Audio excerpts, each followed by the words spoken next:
Hello दोस्तों, नमस्कार। एक यात्री विमान पटना के जयप्रकाश नारायण एयरपोर्ट पर लैंडिंग की तैयारी में था। तभी अचानक तेज़ी के साथ नीचे आ गिरा और टुकड़े टुकड़े हो गया। आखिर क्या हुआ था इस प्लेन के साथ, आइए देखते हैं इस वीडियो में। 17 जुलाई सन 2000 नेताजी सुभाष चंद्र बोस इंटरनेशनल हवाई अड्डा कोलकाता, बोइंग 7412 का एक विमान सुबह लगभग 6 बजे उड़ान भरता है। इसे पटना तथा लखनऊ के रास्ते दिल्ली एयरपोर्ट पर जाना था। सुबह लगभग 7:15 बजे अपने पहले स्टॉपेज पटना एयरपोर्ट के करीब पहुंच गया। सुबह ट्रैफिक कम होने की वजह से इसे लैंडिंग की परमिशन तुरंत मिल गई। एटीसी ने इसे रनवे 25 पर लैंडिंग की अनुमति दी।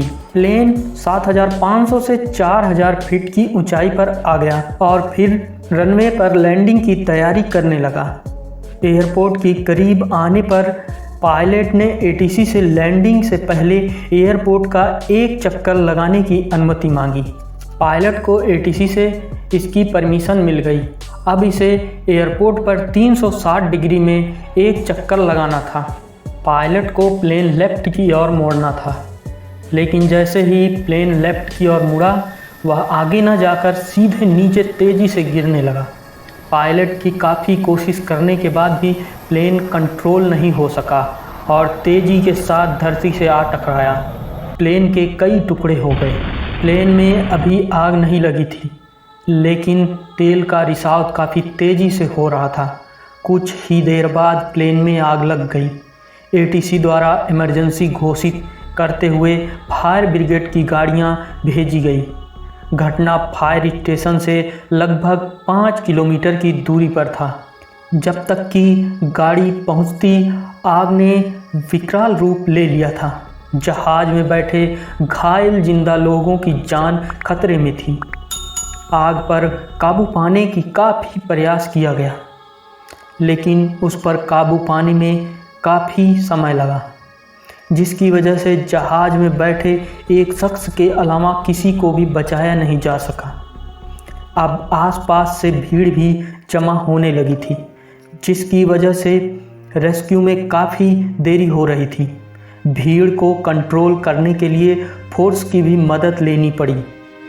बॉडियां इतनी ज़्यादा जल चुकी थी कि पहचान के लिए डीएनए का सहारा लेना पड़ा। अब सबसे बड़ा सवाल यह था कि आखिर इतना बड़ा हादसा हुआ कैसे। आखिर कैसे लैंडिंग के समय तक सब कुछ ठीक होने के बावजूद अचानक प्लेन से कंट्रोल खो गया।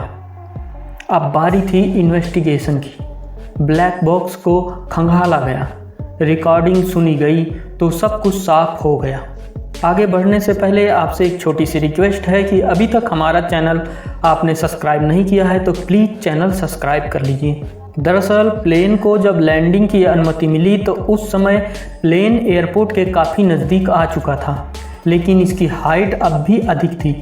इसे ग्लाइड स्लोप में लाने के लिए पायलट ने प्लेन की स्पीड को कम कर दिया। ग्लाइड स्लोप प्लेन लैंडिंग का एक एंगल है, जिसके कम होने पर प्लेन पहले ही लैंड कर जाता है और अधिक होने पर प्लेन रनवे के बाहर निकल सकता है। इसलिए पायलट लगातार प्लेन को ग्लाइड स्लोप में ही लाने की कोशिश करते हैं। इसके लिए यदि पायलट को एयरपोर्ट का 360 डिग्री चक्कर लगाना पड़ता है तो उस नियम को भी फॉलो करते हैं, ताकि इतना समय मिल सके कि प्लेन की हाइट कम करके उसे ग्लाइड स्लोप में लाया जा सके। लेकिन इस प्लेन के पायलट ने पहले प्लेन की स्पीड को कम करके ग्लाइड स्लोप में लाने का प्रयास किया। स्पीड कम होने की वजह से इंजन को पावर मिलना बंद हो गया। लगभग 1200 फीट की ऊंचाई पर जब पायलट को लगा कि ग्लाइड स्लोप प्लेन को नहीं मिल पाएगा, तब उसने एयरपोर्ट का चक्कर लगाने का डिसीजन लिया। लेकिन प्लेन की स्पीड काफ़ी धीमी होने की वजह से जैसे ही पायलट ने लेफ्ट की ओर प्लेन मोड़ा और उसकी स्पीड बढ़ाई, प्लेन इंस्टॉल कंडीशन में चला गया। दरअसल स्पीड लेफ्ट मोड़ने के पहले ही बढ़ाना चाहिए था। प्लेन की स्पीड कम होने की वजह से प्लेन ने उड़ना बंद कर दिया। हाइट काफ़ी कम होने की वजह से जब तक कि प्लेन पर कंट्रोल करते उसके पहले ही प्लेन धरती से टकरा गया। क्योंकि इतने बड़े प्लेन को 1000 फीट की ऊंचाई पर इंस्टॉल कंडीशन से बाहर लाना बेहद मुश्किल होता है। पायलट की एक छोटी सी मिस्टेक की वजह से इतना बड़ा हादसा हो गया। आज की वीडियो में बस इतना ही। आपसे रिक्वेस्ट है कि आपने अभी तक चैनल सब्सक्राइब नहीं किया तो प्लीज़ चैनल सब्सक्राइब कर लीजिए ताकि आपका सपोर्ट हमें मिलता रहे।